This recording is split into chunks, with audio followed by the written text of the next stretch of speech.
저희 양옆을 보시면서 이렇게 인사합시다. 풍성한 한가위 되십시오. 한 번 더 인사할까요? 기쁨이 넘치는 추석 되십시오. 네, 저희는 이렇게 명절이 되고 추석이 되면은 이렇게 풍성한 한가위가 되라고, 기쁨이 넘치는 추석이 되라고 이렇게 인사를 합니다. 왜 이렇게 인사를 할까요? 명절은 말 그대로 기쁜 날이기 때문입니다. 사랑하는 가족을 만나는 날이고, 정겨운 고향으로 가는 날이고, 또 고향으로 가서 또 고향 친구들을 만날 수 있는 그런 날이기 때문입니다. 이렇게 명절은 기쁘고 즐거워하는 날입니다. 그럼에도 불구하고 이렇게 행복하고 기뻐해야 되는 이 명절이 반갑기는커녕 괴롭고 피하고 싶은 그런 사람들도 있습니다. 제가 신대원에 입학하기 전에 제가 1년 정도 청년 생활을 했던 적이 있습니다. 제가 사역자이기 이전에 청년의 삶을 먼저 알아야지 내가 목회를 잘할 수 있겠다, 이런 마음을 하나님께서 주셔서 1년 정도 제가 부산대학교 앞에 있는 한 교회에서 청년 생활을 했던 적이 있습니다. 그때도 명절이었는데요. 이 명절이라 그런지 그 교회는 점심도 주지 않고 청년부 예배, 오후 예배도 없었습니다. 그래서 제가 2부 예배를 마치고 이제 집으로 돌아가야지 하면서 교회 로비를 나서는데, 이 교회 로비에 눈에 뭔가 보이는 그런 사람들이 있습니다. 눈에 밟히는 사람들이 있었습니다. 그 사람들이 누구냐면 교회 청년들이었습니다. 왜인가 봤더니 공부하러 이제 부산으로 타지로 왔는데 이분들이 이제 명절이 되다 보니까 어디 갈 데가 없는 것입니다. 평소에는 이제 교회에서 예배가 끝나면 식사도 주고, 그리고 오후 예배도 있고, 그리고 청년부 예배가 있기 때문에 교회에 있으면 되는데 명절이 되니까 오갈 데가 없었던 것입니다. 그리고 또 명절이라 그런지 교회에서 밥도 안 주는데 또 식당도 문을 열지 않는 겁니다. 그래서 그들과 어떻게 할 수가 없어가지고 같이 온천천을 함께 잠깐 걸었었습니다. 그렇게 그들과 함께 온천천을 이제 걷고 있는데 그들의 속내를 이야기를 해주더라고요. 고향으로 가지 않는 그들의 각자의 사정을 이렇게 이야기해 주었습니다. 어떤 형님은 취업을 내가 하고 부모님께 좋은 모습으로 돌아가야 되는데 내가 지금 좋은 모습이 아니기 때문에, 아직까지 취직을 하지 못했기 때문에 내가 올해는 꼭 취직을 해서 내년에는 부모님께 돌아가겠다, 이렇게 말하는 형님이 있었고, 또 어떤 형님은 또 비슷한 이유였는데 약대 편입 시험을 3년 정도 준비하고 있었습니다. 그러니까 3년 정도 떨어진 건데 올해는 꼭 붙어서 부모님께 당당하게 돌아가겠다, 이런 이야기를 하는 것을 들었습니다. 즉 부모님께 돌아가는 것, 그리고 명절에 친척들을 보는 것이 이제 민망하다, 이런 이야기를 돌려서 한 것 같습니다. 저는 이런 이야기를 들으면서 정말 마음이 아팠습니다. 어쩌다가 대한민국이 취업을 해야 부모님 앞에 당당할 수 있고, 취업을 해야 명절에 친척들을 만날 수 있는 그런 나라가 되었는가, 그런 생각이 들면서 마음이 아팠고 그들을 위해서 기도를 했던 것이 기억이 납니다. 또 명절에 이런 집안도 있습니다. 명절만 되면 싸움판이 일어나는 그런 집안이 있습니다. 스스로가 생각을 할 때에 우리 가정은 평범하지 않은 가정이고, 형제 자매가 여러 가지 금전 문제로 얽혀 있어서 서로가 만날 때마다 큰 소리를 내면서 싸워서 형제 자매끼리 만나지도 않는 그런 가정들도 있습니다. 왜 그럴까요? 누구 하나 양보하지 않고 가족이라고 더 쉽게 생각하고 가족이라고 더 함부로 말하니 형제가 서로 등을 지게 된 것이죠. 모두가 기쁘고 즐거워야 할 이 명절에 형제들의 얼굴을 볼 생각을 하면 기운이 빠지고, 부모님의 얼굴을 볼 생각을 하면 죄송해서 명절을 찾아가지 않는 그런 가정들이 있다는 것입니다. 그런데 한번 생각해 보십시오. 우리가 지금까지 살아왔던 과거와 현재를 생각해 보십시오. 우리의 과거와 현재를 생각해 보면 하나님께서 우리의 인생을 단 한 번도 허투루 인도하신 적이 없으셨음을 우리는 느끼게 됩니다. 삶에서 겪는 고난은 불필요한 경험할 필요가 없는 그런 쓸모없는 경험이라고 생각할 수도 있지만, 시간이 지나서 보니 하나님은 이 고난을 통해서 나를 연단시키시고 나를 사용하시는 것을 우리는 많이 깨닫게 됩니다. 저 역시 그렇습니다. 제가 21살부터 4년 동안 겪었던 이 알 수 없는 병은, 그때는 왜 하나님께서 내게 이런 고난을 주시는가 생각을 했지만, 지금 지나서 보니 하나님께서 아픈 성도님들의 마음을 이해하라고, 그런 목회를 하라고 그러게 저에게 그런 아픔을 주셨던 것이라고 저는 고백할 수 있습니다. 요셉도 그렇습니다. 요셉의 과거와 오늘을 보십시오. 노예로 끌려갔습니다. 그리고 애굽의 총리가 되었습니다. 그리고 7년간의 대풍년과 대가문 속에서 자기가 통치한 애국가, 그리고 주변 국가들, 그리고 자기가 사랑한 민족 야곱 족속까지 살렸습니다. 하나님 앞에 과거와 현재, 하나님의 시간 앞에서는 절대 쓸모없는 시간은 없는 것입니다. 사랑하는 성도 여러분, 하나님께서는 여러분의 삶을 어떻게 인도하셨습니까? 여러분의 가정을 어떻게 인도하셨습니까? 그리고 여러분의 가정은 어떻게 살아가시겠습니까? 저는 오늘 여러분들과 함께 요셉이 자기의 형제들과 나눈 마지막 이야기를 가지고 그 방법을 함께 나누고자 합니다. 그래서 오늘 이 시간 요셉 집안 가운데 임했던 하나님의 샬롬이 우리 이 시간 우리 여기 모인 성도님들 가운데 임하시기를 주님의 이름으로 소원합니다. 그래서 어제나 오늘이나 나와 함께 계시고 그리고 우리 가정의 미래까지 함께 하실 주님께 우리의 인생을 맡겨드리시는 저와 여러분 되시기를 주님의 이름으로 소원합니다. 첫째로 따라합시다. 과거의 상처는 하나님께 묻읍시다. 한 번 더 따라하겠습니다. 과거의 상처는 하나님께 묻읍시다. 그렇습니다. 과거의 상처는 하나님께 묻어야 합니다. 상처는 가슴에 묻으면 안 됩니다. 상처를 가슴에 묻으면 한이 됩니다. 미움이 됩니다. 그러나 상처를 하나님께 묻으면 그것은 간증이 됩니다. 감사가 됩니다. 하나님은 우리의 과거를 통해서 오늘의 나를 사용하시기 원하십니다. 이것을 믿으시기를 소원합니다. 우리가 잘 알고 있듯이 요셉은 전혀 모르는 땅의 노예로 팔려갔습니다. 그곳에서 종살이를 했습니다. 그리고 인생의 끝자락 왕의 감옥, 즉 정치법 수용소에 끌려가서 살게 되었습니다.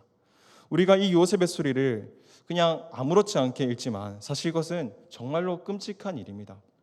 나의 형제가 나를 죽이려고 합니다. 여러분 이게 이해가 되십니까? 사실 이해할 수 없습니다. 이미 이렇게 가족을 죽이려 하고 노예로 팔았다는 것은 정상적인 사고로는 할 수 없죠. 비정상적인 가족입니다. 일반적인 그런 가정 환경이 아닙니다. 만약 오늘날 이런 일이 있었다면 뉴스 토픽감이었을 겁니다. 요셉이 이런 일을 겪었던 것이죠. 그런데 요셉이 노예로 잡혀간 나이가 몇 살인지 아십니까? 18살입니다. 그렇게 18살에 노예로 끌려가서 1, 2년 정도 보디발 밑에서 노예 생활을 하다가 보디발 아내의 거짓 고발로 인해서 감옥에 갇히게 됩니다. 그러면 감옥에 몇 년 동안 갇혔을까요? 학자들은 통상 30살까지 갇혔다고 이렇게 말을 합니다. 전에 제가 저희 교회에서 중고등부 설교를 잠깐 맡았던 적이 있는데 그때 요셉 본문이 공과 본문이었습니다. 그래서 애들한테 요셉이 이 감옥에 갇힌 기간에 대해서 이렇게 설명한 적이 있습니다. 얘들아, 너네 지금 몇 살이니?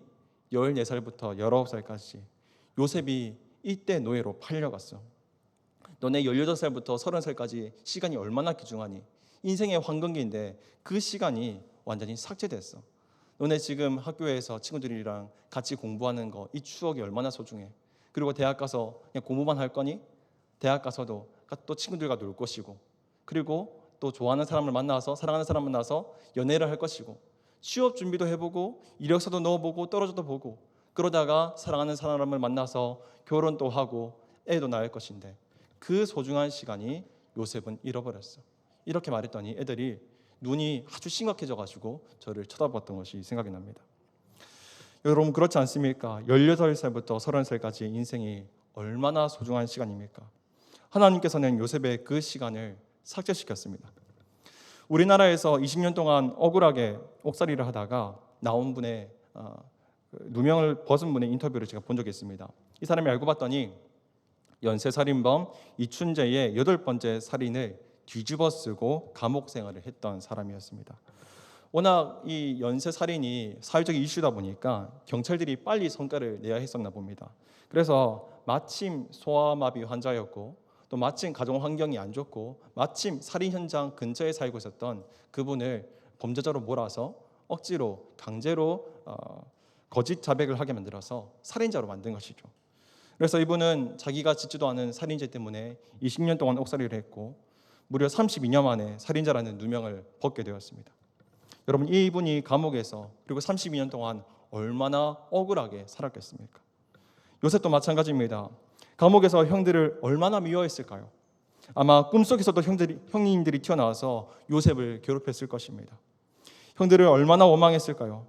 어쩌면 형들이 자기를 죽이려 했듯이 요셉 자기도 형들을 죽이고 싶을 만큼 미웠을지 모르겠습니다.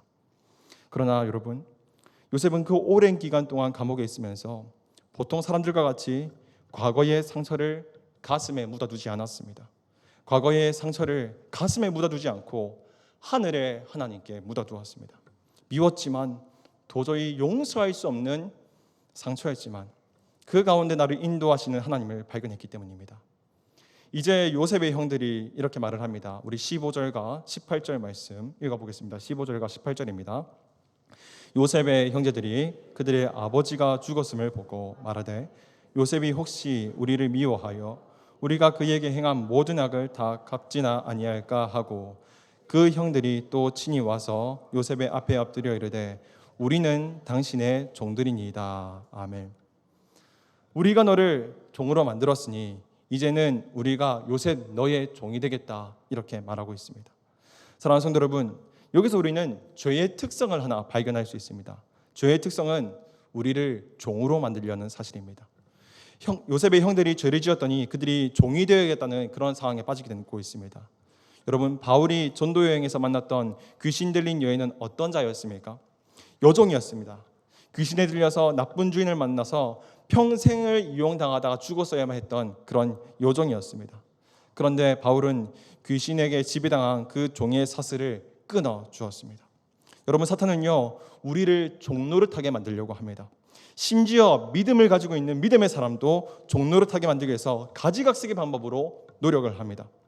요종을 구한 바울을 종처럼 만들기 위해서 요종의 주인들의 마음을 사탄은 요동시킵니다. 어떻게 합니까? 성경은 이렇게 말을 합니다. 자기 수익의 소망이 끊어지게 했다는 것을 깨닫게 합니다. 그래서 자기 수익의 소망이 끊어진 줄 알고 이 나쁜 주인들이 바울을 끌고 가서 이 성을 요란하게 했다는 이유로 고발합니다. 그래서 바울의 발에 차고를 채워 거의 종처럼 보게 하는 것이죠. 요셉의 인생도 마찬가지입니다. 사탄은 요셉의 형들의 마음을 요동시킵니다. 요셉의 형들의 마음을 이용하여 요셉을 종으로 팔아버리게 만듭니다. 사탄은 이처럼 하나님의 백성을 종처럼 만들려고 하는 그런 특징이 있습니다. 심지어 사탄은 예수님조차 죄의 종처럼 만들고자 합니다. 예수님의 손과 발을 묶어 재판받게 하고 손발을 묶어 죽게 합니다. 이것이 바로 죄의 권세의 특징입니다. 그러나 이러한 죄를 끊어버릴 수 있는 한 가지 방법이 있는데 그것은 바로 사랑의 종로를 하는 것입니다. 죄의 종로를 하는 것이 아니라 그리스도의 십자가의 사랑으로 우리가 종로를 하는 것입니다. 우리 갈라디아서 5장 13절에서 15절 말씀 함께 읽겠습니다. 형제들아, 너희가 자유를 위하여 부르심을 입었으나 그러나 그 자유로 육체의 귀를 삼지 않고 오직 사랑으로 서로 종로를 하라. 온 율법은 내 이웃 사랑하기를 내 자신같이 하라 하신 이 말씀으로 이루어졌나니 만일 서로 물고 먹으면 피차 멸망할까 조심하라. 아멘. 사랑이 우리를 죄의 사슬에서 끊어냅니다. 그리스도께서 우리를 죄의 사슬에서 끊어내신 방법이 무엇입니까? 그것은 바로 십자가 대속입니다. 사람들이 예수를 죽여라, 예수가 죄인이다 소리쳤지만 예수님은 그들에게 그대로 복수하지 않았습니다. 대신 이렇게 말씀하십니다.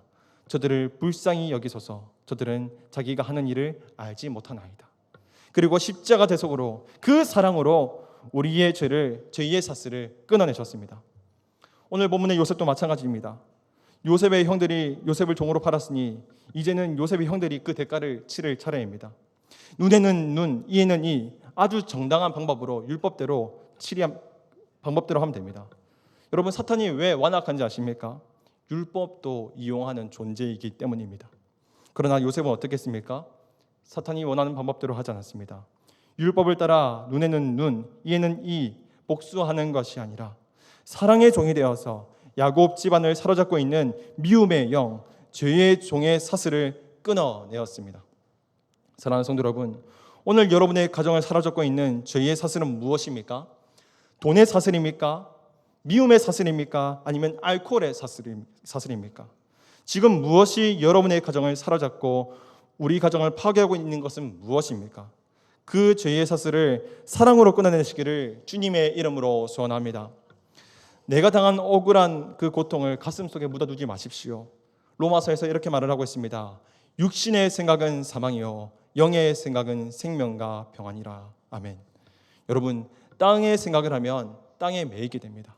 그러나 영의 생각으로 우리 가정한테 묶여있는 죄의 사슬을 끊어낼 줄을 믿으시기를 소원합니다. 그래서 이번 명절 가정을 만났을 때에, 친척들을 만났을 때에 하나님의 생각으로 승리하시는 저와 여러분 되시기를 주님의 이름으로 소원합니다. 두 번째입니다. 따라합시다. 현재의 가뭄도 하나님께 맡깁시다. 현재의 가뭄도 하나님께 맡깁시다. 그렇습니다. 우리는 현재의 가뭄도 하나님께 맡길 수 있어야 됩니다. 과거의 내 인생을 하나님께서 인도하셨듯이 오늘의 고통도 가뭄도 하나님께 맡겨 드릴 수 있어야 됩니다. 우리 본문 20절 말씀을 함께 읽겠습니다.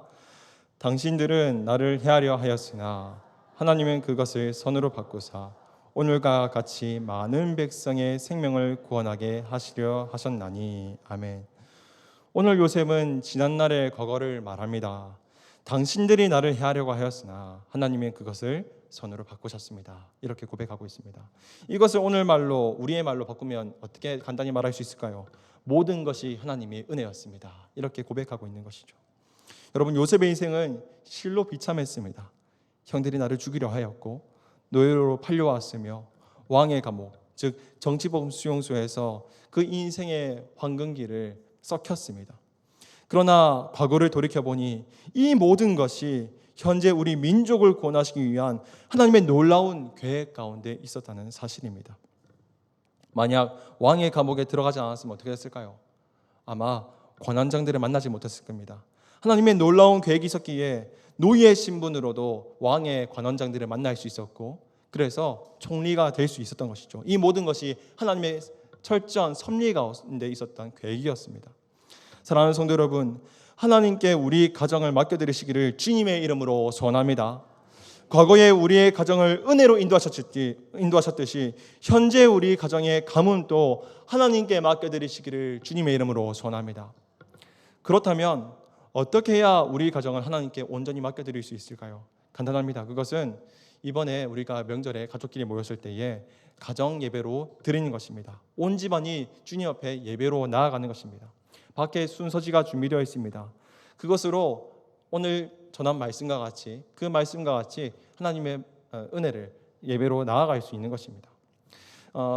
예배를 드리실 때 예배 시간은 한 20분 정도면 충분한 것 같습니다. 왜냐하면 저희 아버지께서 이제 가정 예배를 인도하실 때 예배를 정말 길게 인도하셨습니다.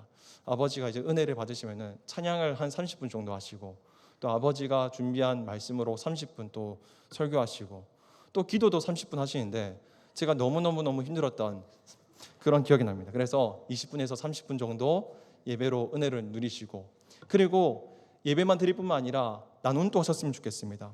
우리의 가정을 돌아볼 때에 나의 과거는 하나님께서 어떻게 인도하셨는지, 그리고 또 현재의 우리의 가정을 하나님께서 어떻게 인도하셨는지, 이것을 가지고 나눔을 하셨으면 좋겠습니다. 그리고 이것을 가지고 기도하셨으면 좋겠습니다. 여러분, 입술에는 권세가 있습니다. 그래서 나눔하실 때에 믿음의 말을 많이 하시기를 소원합니다. 입술로 하나님의 은혜를 고백하면 우리가 드린 고백대로 하나님께서 인도하십니다. 그래서 이번 명절 예배로 하나님께 삶을 맡겨드리시는 집안 되시기를 주님의 이름으로 소원합니다. 마지막 세 번째입니다. 따라합시다. 미래의 소망까지도 하나님께 드립시다. 한 번 더 따라하겠습니다. 미래의 소망까지도 하나님께 드립시다. 여러분, 우리 가정에 있어서 미래는 무엇일까요? 우리의 가정의 소망은 무엇일까요? 그것은 바로 자녀일 것입니다. 집안이 이어지려면 무엇이 필요합니까? 자녀가 있어야지, 손주가 있어야지만이 그 집안이 대대손손 이루어지게 됩니다. 오늘 요셉은 미래의 소망, 이스라엘의 자손, 야곱의 자손들이 하나님께 맡기고 있는 것을 볼 수 있습니다. 우리 21절 말씀 함께 읽겠습니다. 21절입니다. 당신들은 두려워하지 마소서. 내가 당신들과 당신들의 자녀를 기르리이다 하고 그들을 간곡한 말로 위로하였더라. 아멘. 요셉은 자기 형들에게 두려워하지 말라고 말하면서 무엇을 말하는가? 그것은 내가 당신의 자녀들을 기를 것이다, 이렇게 말을 하고 있습니다. 그리고 읽지는 않았지만 그 이후의 말씀을 쭉 보시면 같은 맥락입니다. 요셉이 자기 아들 에브라임과 므낫세의 자손과 손주들을 3대까지 보았다고 말을 하고 있고, 그리고 중요한 내용이 24절과 25절에 있습니다. 24절, 25절 함께 읽어보겠습니다. 요셉이 그의 형제들에게 이르되 나는 죽을 것이나 하나님이 당신들을 돌보시고 당신들을 이 땅에서 인도하여 내사 이삭과 야곱에게 맹세하신 땅에 이르게 하시리라 하고, 요셉이 또 이스라엘 자손에게 맹세시켜 이르기를 하나님이 당신 돌보시리니 당신들은 여기서 내 해골을 메고 올라가겠다 하라 하였더라. 아멘. 24절 25절에서 요셉이 이스라엘 자손들에게 말하는 것이 있습니다. 그것은 약속의 땅에 대해서 말하고 있습니다. 공교롭게도 이 약속의 땅은 어디입니까? 바로 요셉의 고향입니다. 하나님께서 우리 이스라엘 민족을 다시 가나안 땅, 약속의 땅으로 이끌고 가실 것을 말하고 있습니다. 그 영원한 땅, 약속의 땅으로 이끌고 가실 거라고 말하고 있는 것이죠. 여러분, 오늘 요셉은 이스라엘 자손들에게 모아놓고 이렇게 말을 합니다. 이스라엘 자손들아, 하나님께서 너희를 돌보실 것이다. 그런데 주위에서 볼 것은, 우리가 21절에서는 요셉이 이스라엘 자손들을 직접 기를 것이라 말을 하고 있지만 24절과 25절에서 요셉은 이렇게 말을 합니다. 너희를 돌보시고 인도하실 분은 내가 아니라 하나님이다. 너희를 돌보시고 인도하실 분은 내가 아니라 하나님이다 라고 고백하고 있습니다. 하나님이 반드시 우리 집안을 돌볼 것이니 너희는 내 해골을 메고 올라가라 라고 명령하고 있는 것이죠. 여러분, 성경에는 족보가 나오는데 히브리어로 톨레도트라고 말을 합니다. 이 톨레도트는 성경 곳곳에서 나옵니다. 심지어 신약의 첫 시작도 족보로 시작하고 있죠. 그런데 왜 성경은 이렇게 지루한 족보를 계속 성경 곳곳에서 말하고 있을까요? 그것은 하나님의 구속사는 믿음의 후손을 통하여 이루시기 때문입니다. 사랑하는 성도 여러분, 여러분의 가정 가운데 믿음의 후손이 이어지시기를 주님의 이름으로 소원합니다. 여러분, 우리의 인생은 무한하지 않습니다. 우리의 인생은 항상 끝이 있습니다. 우리가 자녀의 곁을 항상 지켜주고 싶지만 우리의 삶은 항상 끝이 있다는 것을 우리는 늘 기억해야 합니다. 그러면 누가 우리의 아이들을 인도하고 돌보실까요? 그것은 바로 하늘에 계신 하나님께서 우리의 자녀를 기르시고 인도하신다는 사실입니다. 저는 오늘 말씀을 준비하면서 요게벳의 노래가 생각이 났습니다. 가사를 한번 띄워주십시오. 너희의 삶의 참 주인, 너희의 참 부모이신 하나님 그 손에 너희의 삶을 맡긴다. 너희의 삶의 참 주인, 너를 이끄시는 주 하나님 그 손에 너희의 삶을 드린다. 여러분, 여러분의 가정에 믿음의 후손이 이어지시기를 주님의 이름으로 소원합니다. 자녀가 없는 가정에도 믿음의 후손이 주어지기를 간절히 기도해 주시길 소원합니다.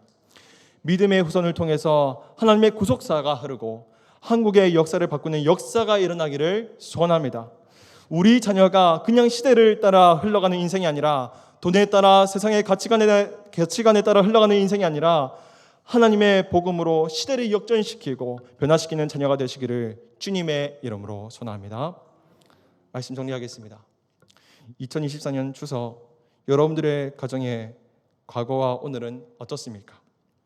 과거의 상처는 하나님께 묻고 현재의 가뭄도 하나님께 맡기고 미래의 소망까지 하나님께 드리는 저와 여러분 되시기를 주님의 이름으로 소원합니다.